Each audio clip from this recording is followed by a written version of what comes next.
একদম মুখে দিলে মিলিয়ে যাবে, সুন্দর একটা মিষ্টি রেসিপি। ফ্যামিলি কেমন আছো? গোলাপ জামুন করতে গিয়ে অনেক অসুবিধায় পড়েছো তো, চলে এসো, আমি একদম সহজ রেসিপি নিয়ে এসেছি। তো দুটো ডিম ভালো করে ফেটিয়ে নিয়েছি, সামান্য একটু চিনি দিয়েছি।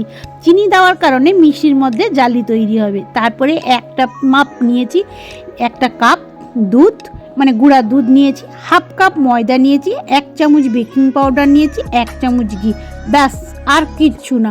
ভালো করে দোলে সোলে একদম মাখিয়ে নিবে, যত রাগ আছে তার উপরে উঠিয়ে নিবে। যত মনে হবে তো আঠা আঠা হাতে লেগে যাচ্ছে, কোনো ব্যাপার নেই, একটু ঢাকা দিয়ে রেখে দিলে দেখবে ও সব ঠিক হয়ে গেছে। তো বন্ধুরা, ভিডিওটা ভালো লাগলে লাইক কমেন্ট সাবস্ক্রাইব করতে একটুও ভুলবেন না। এই দেখো মাখাচ্ছি, দেখেছো আমি কি সুন্দর মাখাচ্ছি, এইভাবে সুন্দর করে একদম দেখো হাতে কীরকম লেগে গেছে, কিচ্ছু অসুবিধা নেই, ঢাকা দিয়ে রেখে দিলেই দেখবে একদম শক্ত হয়ে গেছে।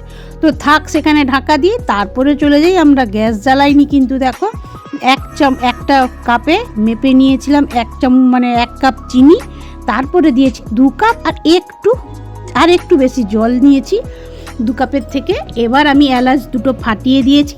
এবার মিষ্টিগুলোকে একদম গোল গোল শেপ করে নিচ্ছি, যেন একদম ক্র্যাক না থাকে। এবার তেল গরম করতে বসিয়ে দিয়েছি। কড়াটা দেখো একদম গ্যাস আমার সিম করে আছে, একদম বাড়াইনি, তেল বুদবুদ করছে দেখছো। এবার ঠিক আছে, এবার আস্তে আস্তে করে গোল গোল করছি, আমি তেলে দিয়ে দিচ্ছি, গোল গোল করছি, তেলে দিয়ে দিচ্ছি। দেখো একা একা ফুলে উঠবে, আর একটুও নাড়াতে হবে না। সুন্দর করে নাড়াতে গেলে কিন্তু অসুবিধা, ফেটে যেতে পারে। তো বন্ধুরা দেখুন কি সুন্দর, দেখে দিবে জল চলে আসছে। তো এবার যেগুলো একটু একটু করে লাল হয়ে গেছে সেগুলোকে তুলে আমি চিনির শিরায় পরপর দিয়ে দিব।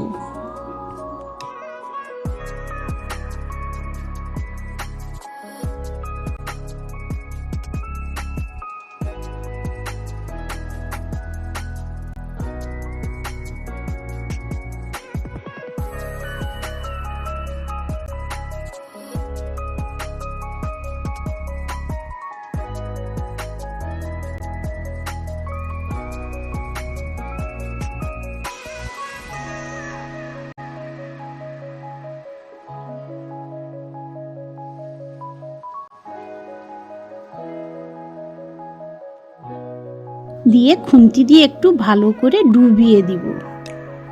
সব মিষ্টি ভাজা হয়ে গেলে গ্যাসটা জ্বালিয়ে দিয়ে একটা ফুট লাগিয়ে নিব, যেন সব মিষ্টির ভেতরে রসগুলো ঢুকিয়ে যায়।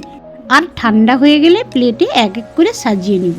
হ্যাঁ, তাড়াহুড়া করবে না, ঠান্ডা হলেই একদম বার করাবে প্লেট, না হলে রস ঢুকবে না মিষ্টির ভেতরে। দেখো কত রস ঢুকেছে, ছুরিটা দিয়ে কেটে দেখাচ্ছি, ভেতরে দেখো কত সুন্দর জালি হয়ে গেছে। কি কেমন লাগলো?